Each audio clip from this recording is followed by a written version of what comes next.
Well, hello, and we are back with ForResting the Soul with Christy.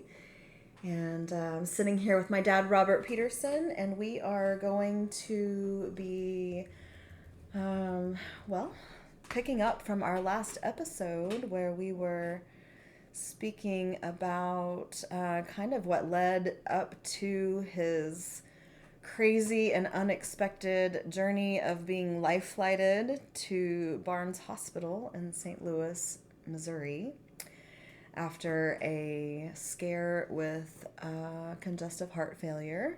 Yeah. And for those of us, and I say this, almost every episode, but I think that it's worth the mention that for those who are just joining us for this episode and are not aware, this podcast series is intended to help Dad write his book, which is This Is Not Who I Am, Journey from 3D to 5D. And he is telling his life stories, many of them, not all of them, Yeah. but Not near all of them. of how he has continued to to survive some really unimaginable circumstances and situations. And a lot of what has enabled him to do this is, and most recently, is his awakening to realizing that there is so much more to this life rather than this three-dimensional reality that we can see, touch, and feel. Yeah. And, I was just listening to one of the people that I follow on Instagram this morning, and, she reminded me that the 5D realm is opening your heart and operating from a heart space, and it is a higher level of consciousness, where the 3D realm often is associated with fear and separation from that. Yep. And so I believe that Dad's story of his life, especially the first 60-something years, was a good demonstration of what living in a 3D reality will provide you with. And when you start to wake up, there's this really uncomfortable transitionary phase. Yep. And then sometimes life will throw some crazy ass tests your way, which I think, as we were wrapping up the last episode, that was kind of what you said, is that this situation with Barnes was kind of like a test for you. Yep. Trying to find out, how much do you really believe in this stuff that you've been really diving into the last couple, 2-3 years? Exactly. Yeah. Exactly. So why don't we just kind of start with what happened that led you right before you ended up getting life flighted Okay. to Barnes, and what happened here in Springfield, Missouri, which is where we are located, that kind of created that. Okay. After I had my pacemaker put in and defibrillator, they nicked my heart. They didn't know this. They didn't know this. Yes. And my pericardial sac, which holds your heart, it was filling up with blood, and I could feel it. And I was telling the cardiologist, I can feel I can feel something in my sac.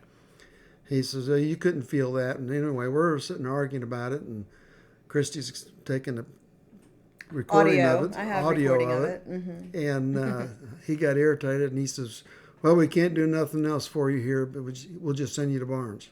And that was over a 4-day period, really, is what that was. I mean, because let's see, you went into ER, I took you into ER on a Wednesday, and that was 6 days post-op. And interestingly enough, I won't get into all of the particulars, but there were some indicators that, sometimes it doesn't seem like one hand knows what the other hand is doing in a hospital. So then I was actually scheduled to be in St. Louis anyway, because I was hosting a cacao ceremony at my friend Jamie's yoga studio, Gateway Yoga, and on Friday night, and then on Sunday I was scheduled to host a fascia release class that day. And so here it is. You're in hospital, ER Wednesday. You're admitted. Thursday is and Friday morning. Like Thursday is the day that I go in, and I'm witnessing this conversation that you're having. Yeah. With the cardiologist. Exactly. Friday I go see you before, and you're like, no, don't stay here on my account. Go do and follow through with what you have to do. You know, and so reluctantly I choose to go ahead and make the trip. And so here we are over the weekend. Worked out good anyway. It worked out good anyway because you end up being life flighted. Yeah. On that Sunday following your admittance on Wednesday. So, you know, I'm sitting here, and this is a good example for fascia and how we hold emotions and what compartmentalization looks like. I mean, it's 12 o'clock. We're sitting here. I'm getting ready to, I'm all set up, ready for this class in St. Louis at the yoga studio. Got 12 people planning to be there, and sitting down to just kind of calm my nerves and gather my thoughts and get my center. And then the phone rings, and that's you, Dad, calling me because you have just landed via helicopter on the landing pad at the top of Barnes Hospital. And what a surreal moment that was, I'm sure, for both of us. For both of us. I knew that you wanted me to, there was nothing I could really do other than sit there and stare at you in a hospital room. So that's right. Move forward, do what you need to do. So after dropping a few tears of release of, oh God, okay, here we are, this is what's happening, I moved forward with the class. And I can tell you, it was a beautiful example of being able to, show up in a way that is authentic for the people who are there to learn, and basically explain, this is what compartmentalization looks like. Here it is. Yeah. We're getting ready to start this class that is about emotional fascia release. And, how as we're born, we enter this world with just this free-flowing, free and clear human three-dimensional body that doesn't know any different except for love and experiencing joy and bliss. Yep. And then the 3D world starts coming at us. And my teacher refers to them as energy cysts, traumas, from emotions and experiences. They come at us, and then we stuff them down at times, and we don't process, and we just kind of leave them, and they get hung up in our bodies. And so rather than not saying what was going on with my life and with you in that moment to everybody attending the class, I chose to show up in my full authenticity and say, all right, you guys, here's what literally is happening in my world. And so this is what compartmentalization looks like. So we're going to put this in a little box, and we're going to put it on a shelf for right now. And we're going to move forward with this class because that's what you're here for. And it's actually probably good for me too, to get my mind, distracted off of what's really happening about 15 minutes from the studio.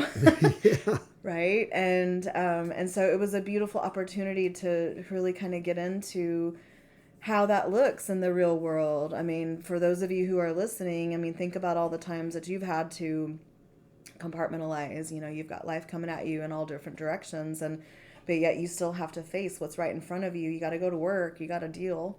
You got to, take care of your kids or whatever. You can't just fall apart. You've got to be able to emotionally regulate and focus on what's at hand. And so they were a wonderful class. They, in fact, right as the class was over, they knew that I was getting the heck out of there as fast as possible to get over to Barnes to see you and see what was going on and be able to start advocating for your health and well-being at that point, because I was the only one able to come up that day or be there. I was already there, so yeah. So yeah, I got over there, and so here we are That's the 10th of November at this point. So you're 4 days in to filling up your pericardial sac of Yep. blood, but at this point, nobody knows what's happening. Right. Okay. Right. Tell me how you were feeling. Let me go back just for a second and give kudos to a nurse named Tina. Oh, yeah. She was in charge of a different part of the hospital whenever I was here in Springfield, and they were tossing around. Do they send me up there in a ambulance, or do they send me up there with life flight? Mm-hmm. And I could see in Tina's eyes that I needed life flight, and so I just said life flight. And with that comes Barnes. We take the life flight to Barnes, get off the life flight at Barnes, and I'm having a hard time breathing. Yeah. Very, very hard time breathing. My lungs are full of water. My pericardial sac is full of water, blood. I didn't know it at the time, and my stomach was hurting. That was kind of peculiar, Mm-hmm. because I had nothing to make my stomach hurt. And I kept complaining of my stomach hurting, and then this one doctor, he come up and he was pushing on my stomach, and I was telling him I was hurting, and he decided. And this is 2 days later, though. This is 2 days later. Because this was, you were flown in on Sunday, and it wasn't until Thursday. This was 4 days later. Yeah.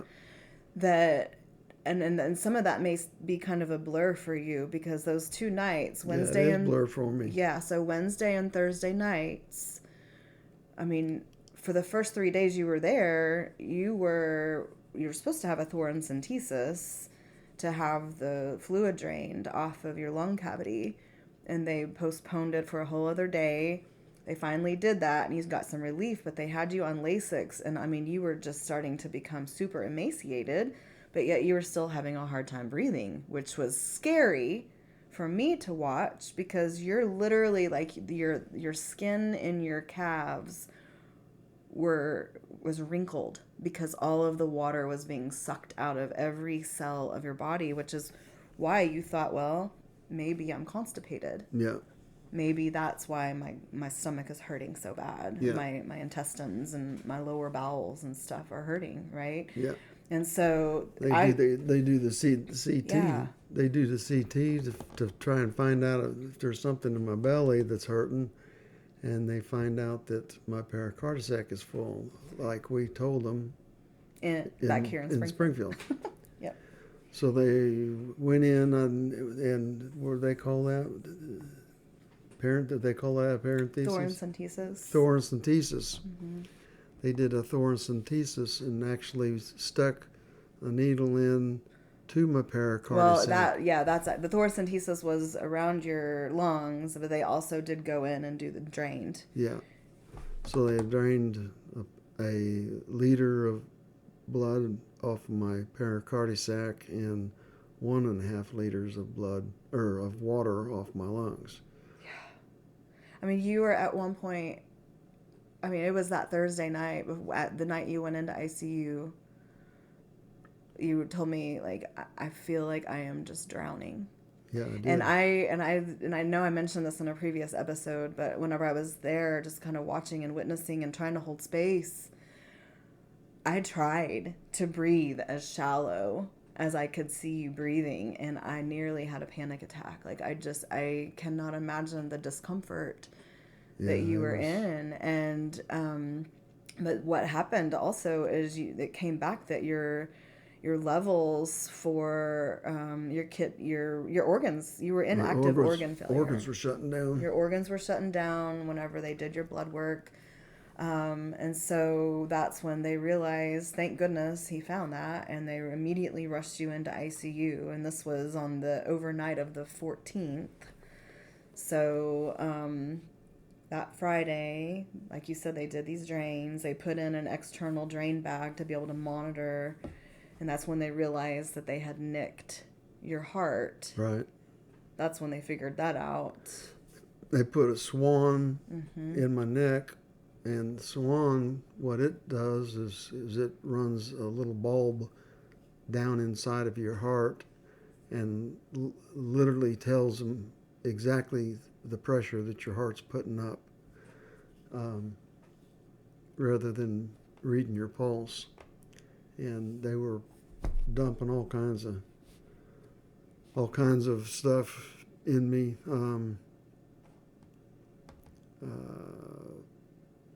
Medication-wise, blood thinners. thinners. Actually, no, they stopped the blood thinners because they wanted that to clot. Yeah. They wanted it to try to form around where the puncture was made from the lead that went into your heart. Yeah. They pulled you off the blood thinners, I believe, so that it would start to coagulate. It was just such a balancing act between medications and watching things. And I think you ended up being in ICU for several days, but getting back to kind of like looking at, okay, we got 3D realm, we have this stuff happening, but then, 5D realm, it was 2 days prior to this happening when you were so very uncomfortable trying to breathe and trying to sleep. You couldn't sleep. You couldn't get comfortable. And at one point, you made the statement, I'm just tired and I don't know how much I have left in me or what I'm fighting for. And that was when I knew you were getting, your 3D body was, your 3D body was affecting your 5D mind. Yeah. And that was when I immediately, the next day, made all the signs. Remember your intent, your will, your, looking at what's possible, what's right about this situation, what belongs to you, what doesn't, as far as emotional stuff. It all happens for a reason. It does all happen for a reason. And one of the things, too, is whenever you're really perceptive to energy and you're in a hospital, you can feel the heaviness of all the patients and all of the stuff that's going on in a hospital, Yeah, you can feel it. You can feel it. Yeah. So here we are. We're in ICU now with all these signs. Thankfully, Barnes was really nice about letting me put all these handwritten signs and stuff all over the place. That we're on. It was Friday. You're in ICU. They've drained your heart. You're breathing better. You're feeling better. And you've got this swan hanging out of your neck, this big crazy line hanging out of your neck. You've got lines all in your arms. Like something from the Matrix, all hooked up like a battery or something, and stuck in the Matrix, literally almost. Then, interestingly enough, we had charged. Let's see, because your heart was in AFib. Yep. That Friday, as all this was happening. Yep. And still in AFib. There was a full moon that night. AFib, for those of you that don't know, AFib is your heart's pounding too fast. Mm-hmm. And it's very dangerous. You can get strokes and things like that because of it. Yeah, thank you. It was a full moon that night. And so, knowing that you were safe and you were in best of hands up there in that ICU unit, your nurses and staff were amazing. I felt comfortable leaving, so I went to get some rest, and I told you, I'm gonna go out and I'm gonna look at the full moon. Yep. At, I think it was 8:30, 8 or 8:30. And we're going to sit and we're going to do an intentional meditation together. Even though you're not looking at the moon, I will be. And we're going to connect, and we're going to do some breathing, and we're going to do some meditation, and we're going to focus on what we want and what outcome we want from this. So again, trying to focus on that 3D realm. And then we do that. I have this beautiful, huge Ozarkian quartz crystal piece that sits in my massage room, actually. And I had brought that up for my Fascia release class and cacao ceremony. And so I brought it into the hospital after I let it sit out in the moonlight and charge all Yeah. night. Yeah. And so fast forward to Saturday, next day, I bring the crystal in. I had just happened to purchase an oracle card deck for spirit animals that weekend while I was there because, I was sitting, thankfully, my friend Jason and Jamie and Matt also like put me up in bouncing between houses while I was there so I'd have a place to stay. And we visited a bookstore and I got this oracle deck of cards. And so Saturday, bring this crystal in that's fully charged by the moonlight and you place your hands on it. Place my hands on it, and immediately I get a vision. And that vision was a hawk chasing a deer. Mm. And you just have to see the oracle cards to understand what that means. But it was very appropriate. Yeah. It was very appropriate. And it was hard. It was hard to believe that something like that can happen. I mean, it was instantly. It's just as soon as my hands went over it, it was talking to me. Yeah. It's almost like it was like your link to the 5D. You were able to get there faster. Faster. Yeah. And that's the thing about 5D reality is it's always there, but we miss it so much. Yep.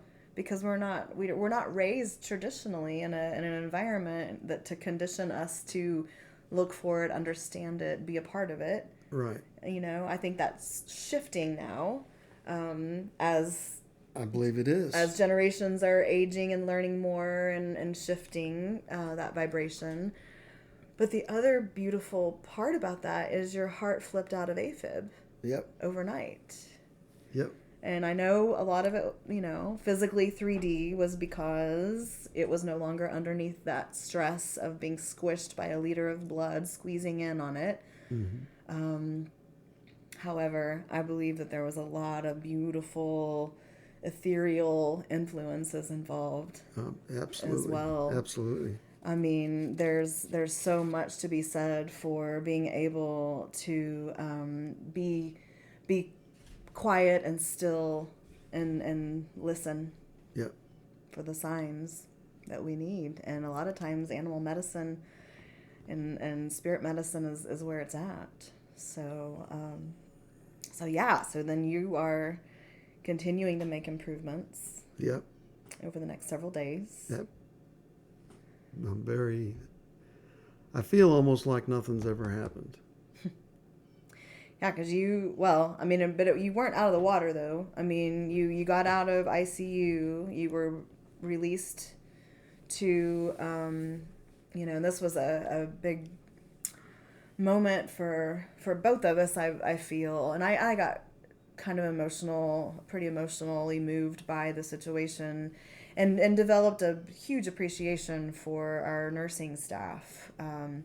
As you're sitting there waiting to be moved out of ICU into a regular room, right across the hall, another patient is coding. Yeah.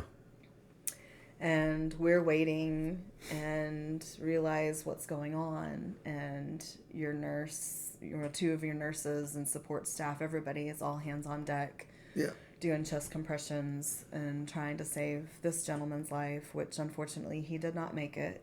Yep. And his nurse came in and just put her disheveled self right back together. She didn't realize probably that I saw and that I was looking outside the curtains, watching what was going on and just imagining what it must be like for these people who face this kind of stuff every day.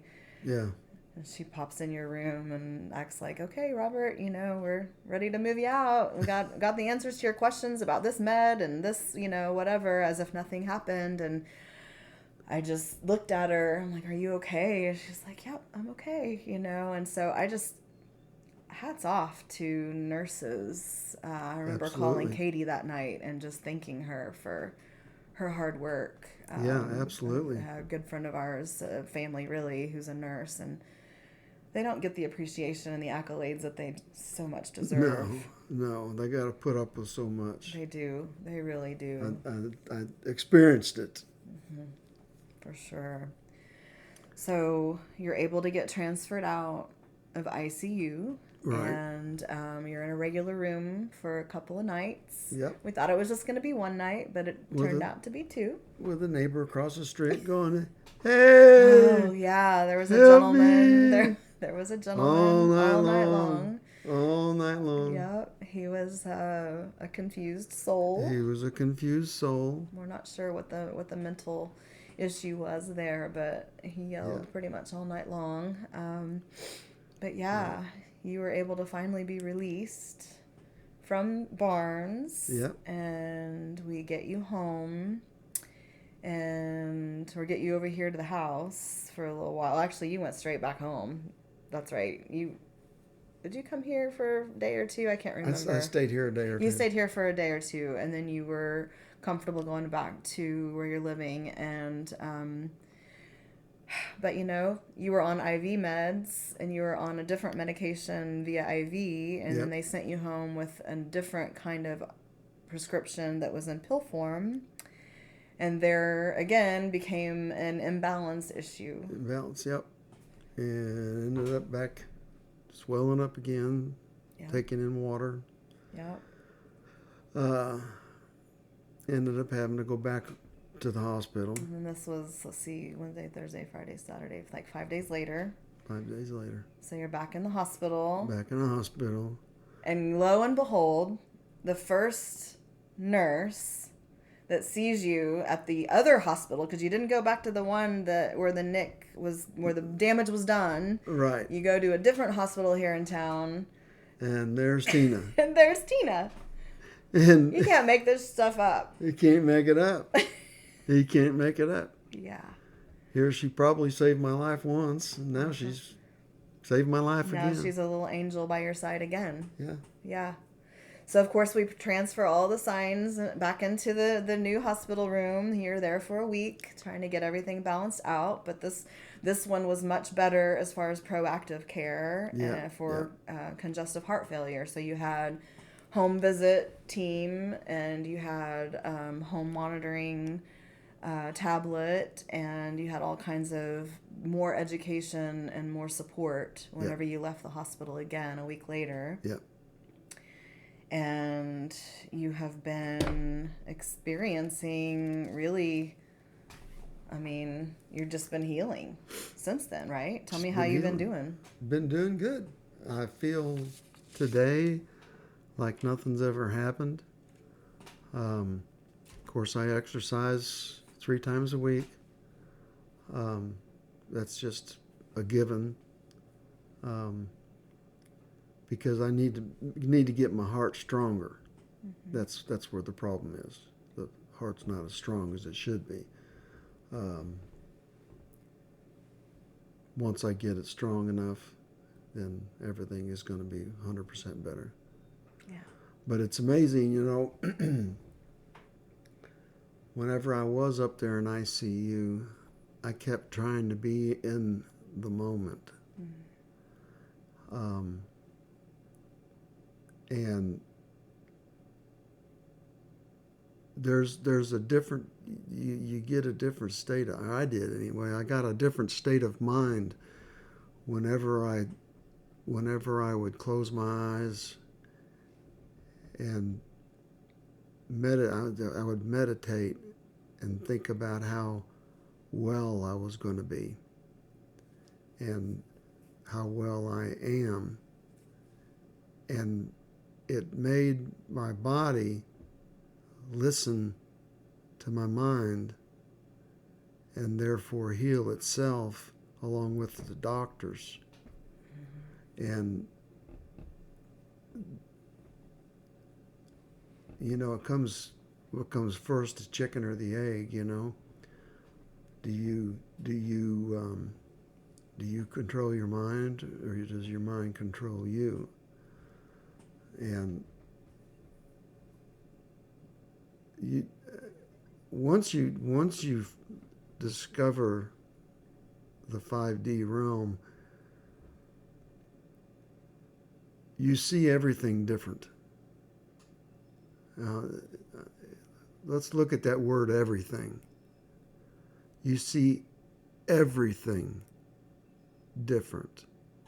Everything's got energy in it. Everything has got God in it. Everything is unique.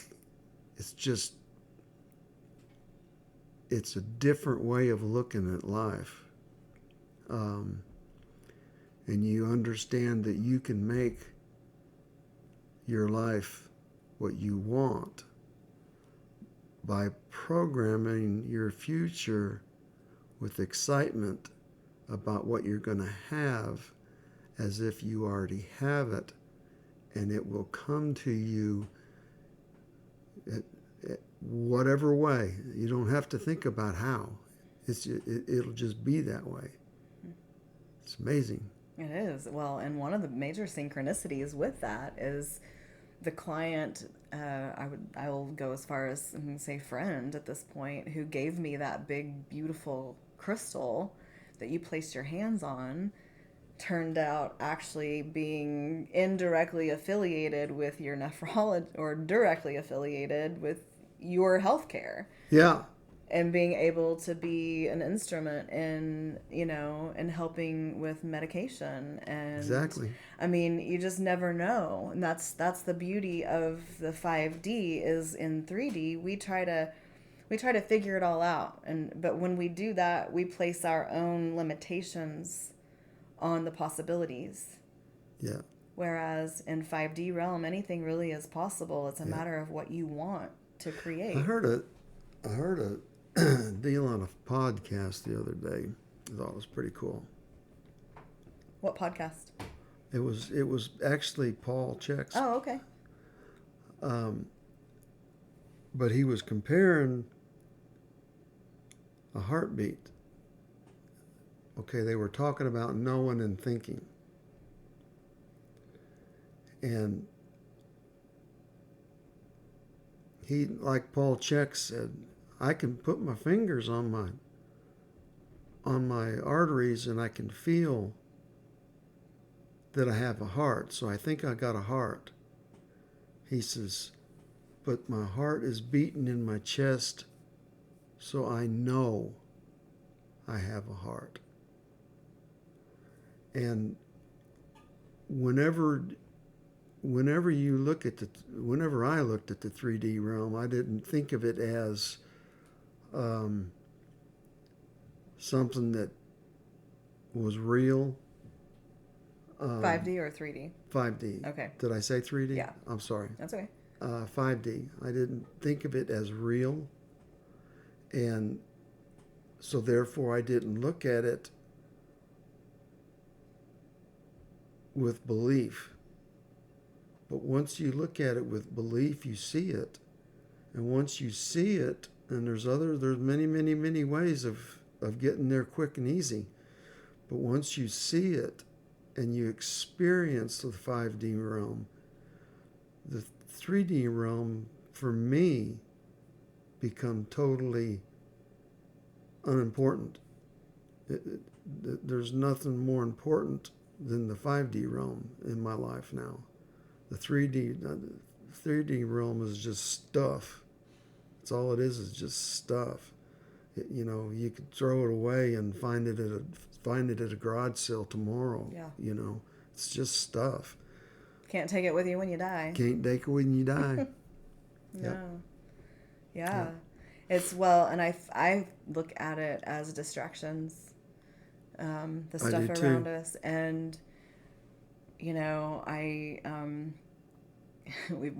I were talking before we started kind of getting prepped for this episode, and mentioning ways to access the 5D realm. I mean, we like I said, we aren't conditioned. I'm 48 years old, you're 68 years old.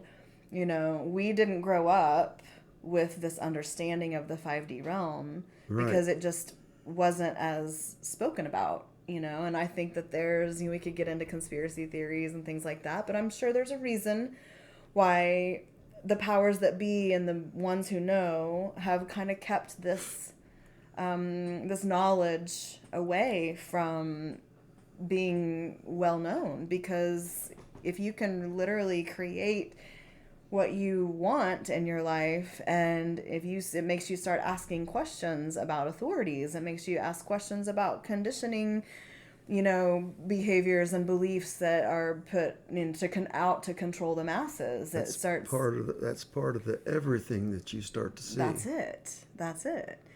And, part of what's interesting is through this journey with you, like witnessing you, and then also kind of doing my own work alongside while I'm processing and trying to figure out how to feel about all of this. I mean, you're my father. I can't say that hasn't been an emotional journey for me and Angela, my sister, as well. Yeah.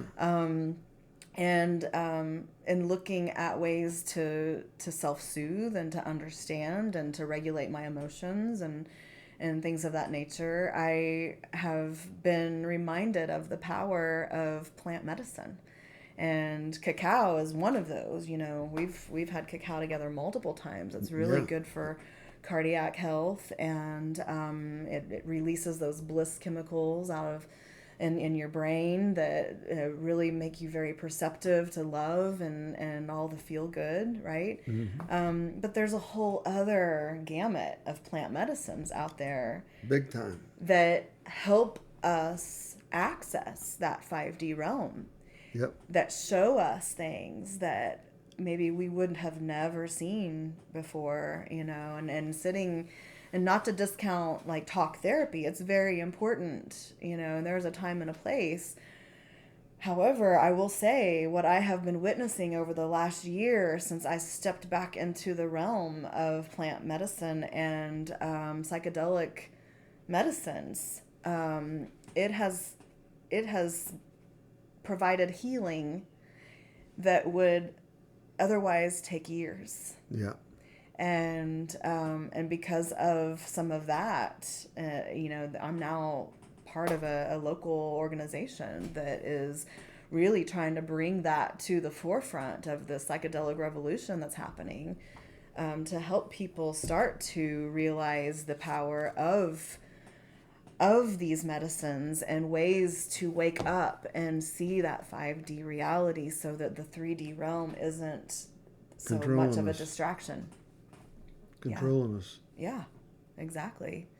I mean, right now we're looking at, California, Colorado, Massachusetts, Michigan, Oregon, and even Washington Yeah. are all have some kind of initiatives, maybe not in the whole state, but maybe some cities where it's been decriminalized.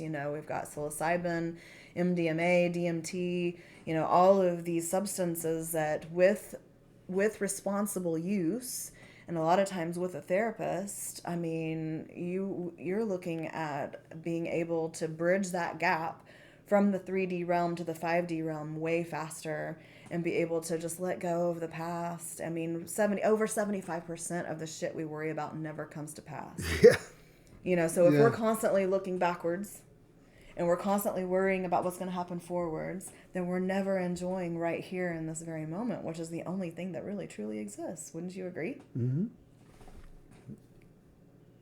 The past is depression. The future is anxiety. Yep. The moment is the moment. Yes. That's it's true. If you worry about the past, you're going to be depressed. Yep. If you worry about the future, you're going to be anxious. Which really, I mean, it gets us back to, just because you are, you're in this different space and you're healing and you're finding the balance in life again, it doesn't mean that life has stopped, like, throwing shit at you. I mean, you got taxes, you're going through a separation in marriage, you've got stuff going on with medical bills, you've got all these things, but again, applying that same principle right here, right now, everything's okay. Because I know it's going to all be taken care of. Right. It's having that faith. Just like I know I have a heart. Yeah.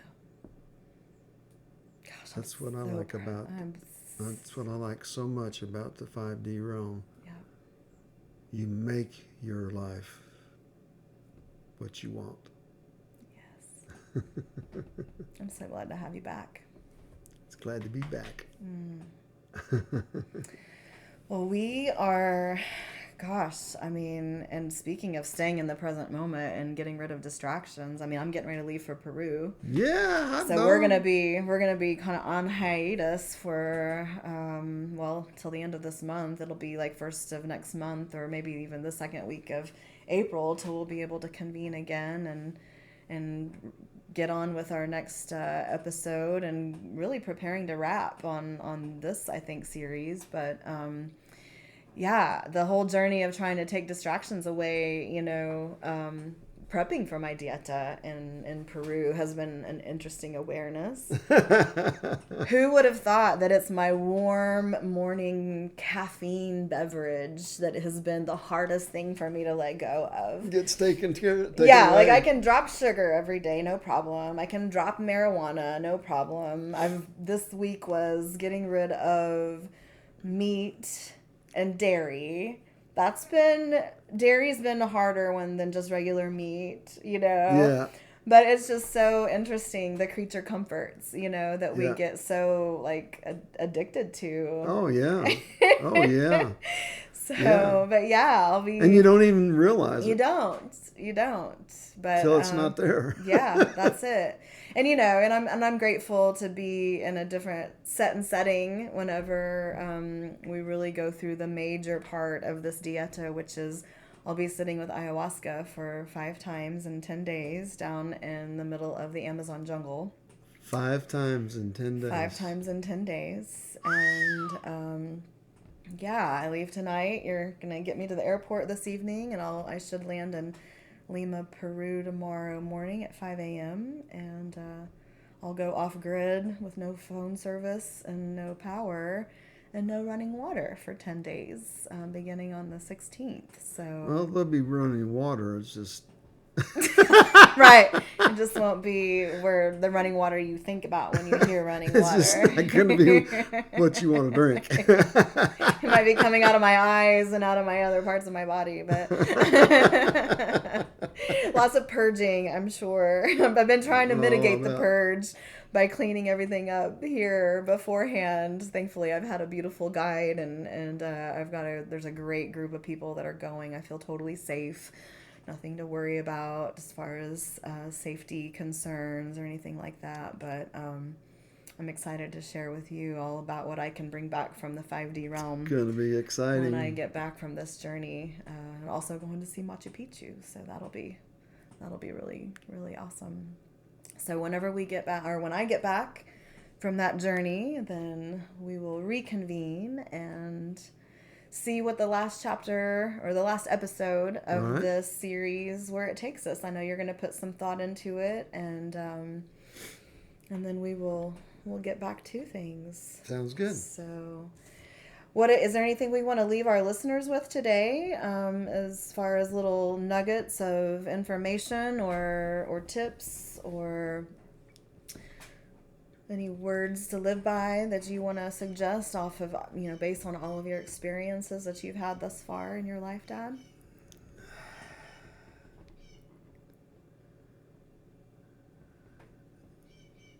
No, I don't know. I can't think of anything off the top of my head. You've said most of it. Yeah, pretty much. I think the biggest part is probably like what we talked about earlier, is just focusing on those 4 agreements. Yeah, 4 agreements. Bringing it back to the now. It's like the beginning. Mm-hmm. It's like starting over. Start over anytime. Yep. Every day is a new day to start. Every day is a new day. Every day is a new day to have a great day. That's exactly. There you go. All right, you guys, I'm curious to know how you are making it a great day today. If you ever feel inspired to reach out directly and let us know how any of the things that we are talking about in these last episodes in this series of this podcast have maybe touched your life in some way, or inspired you to maybe make that mental shift from the 3D realm into the 5D realm, or at least get curious about what the hell that means. I'd love to hear from you, and I know Dad would too. Yeah. We've had a lot of fun doing this, and I tell you what, it has just been a joy getting to sit here beside my dad and listen to him tell stories about his life, and then also reminisce and be able to fill in the blanks, like on this last one, because he wasn't totally there for Not quite. all of these. So I was happy to and grateful to get to witness this and learn as I did. So you guys enjoy your day.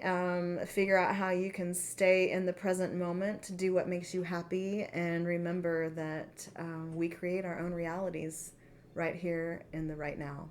I love you guys, and until next time, we will see you on the flip side.